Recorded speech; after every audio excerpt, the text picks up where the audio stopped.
3, play. 1, 2, 3, play. 1, 2, 3, play.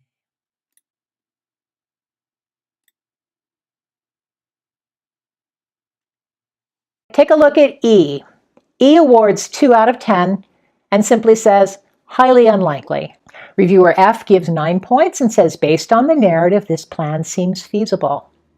Reviewer G awards 6 points out of 10 and says, concerned about depth of training spread over a large number of teachers. Wish collaboration were stronger. So that's so interesting, isn't it? I just got to point this out. Take a look at the comment from reviewer B. Pleased to see the number of teachers. Collaboration looks good. And G, concerned about the large number of teachers. Wish the collaboration were stronger.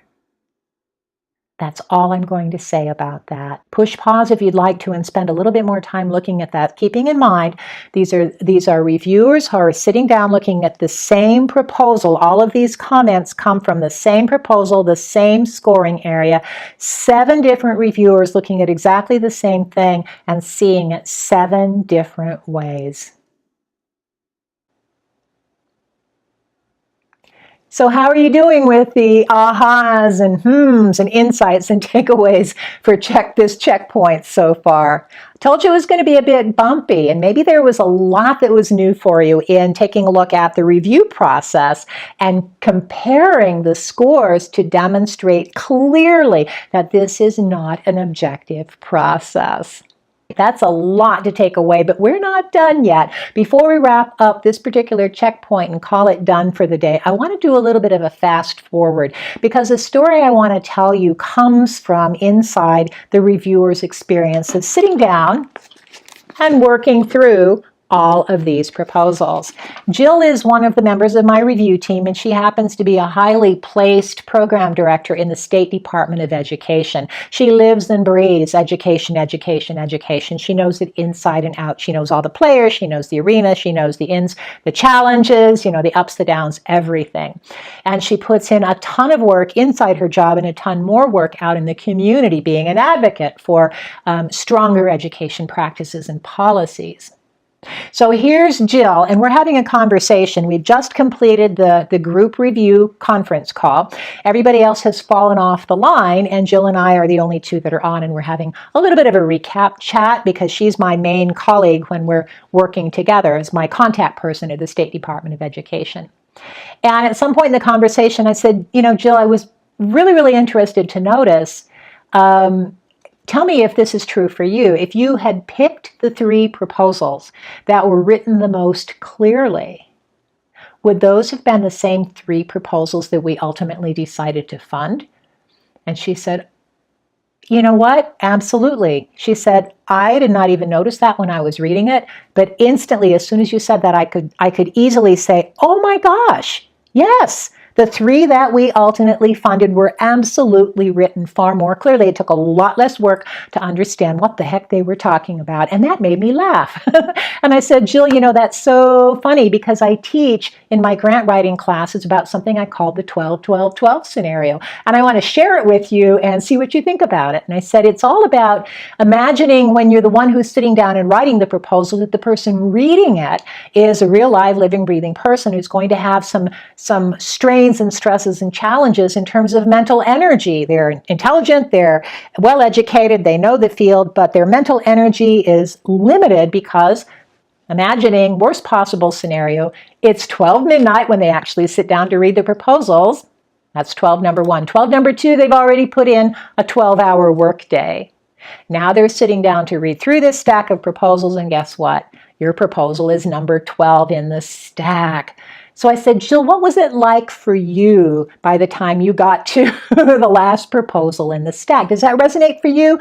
Were you coming to this fresh? What was the process like for you? She said, oh my God, Maren, you nailed it.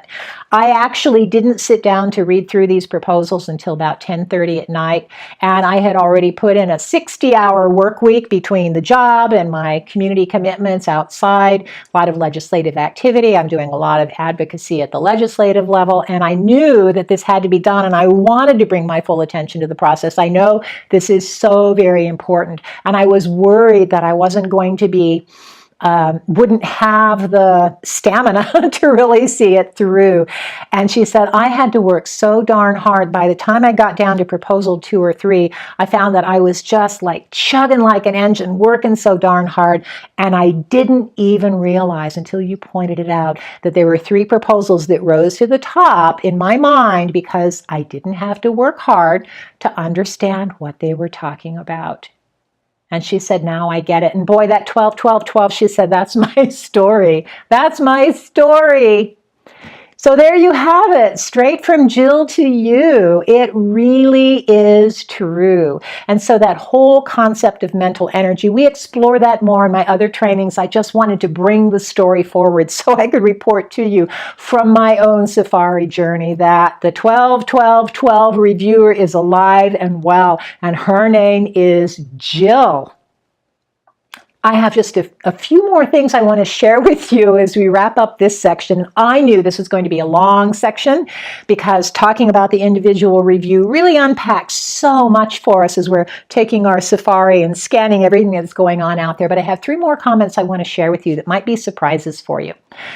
At least 2 reviewers, and these are from the conversation I had with the reviewers after our group review, but this was about their individual review. At least 2 people said that they didn't actually sit down to just one proposal and start to work their way through the scoring sheet for that one proposal. They actually felt like they needed to skim through all the proposals before they settled in to score them one by one.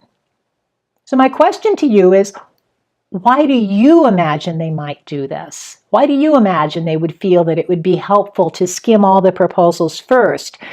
Even though I told them you're going to be reviewing each proposal on its own merits according to these scoring criteria, why would they feel that that might be helpful to do? And what does this tell you that might be helpful for you? And number 2, every single reviewer said that they read quickly through the whole proposal before they went back to start scoring it section by section. So why would they do this? And what does this tell you that could be useful for you? Why might they feel like it was more helpful if they would skim the entire proposal rather than just starting to read it and compare it to the scoring criteria one section at a time? What do you think? And then finally, and I think this was so interesting because it's certainly been my experience, but I don't think I ever heard it spoken out. All the reviewers said that the proposals they scored highest weren't necessarily the ones that they would recommend funding if it were up to them, and weren't even necessarily the ones they quote unquote liked the best.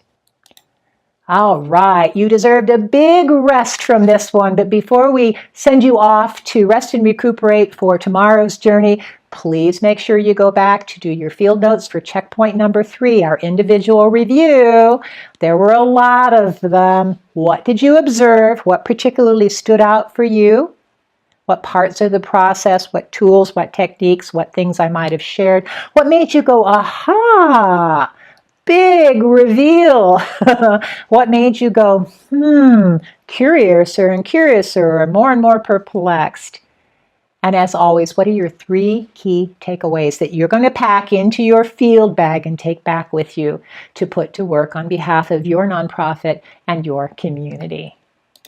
Take a nice big rest, come back nice and fresh and rested for tomorrow morning. It's going to be a little easier for us because we are talking about compiling the scores, all the work that goes into taking the information that comes from the individual review and getting ready for the group review process. Checkpoint number 4, see you back.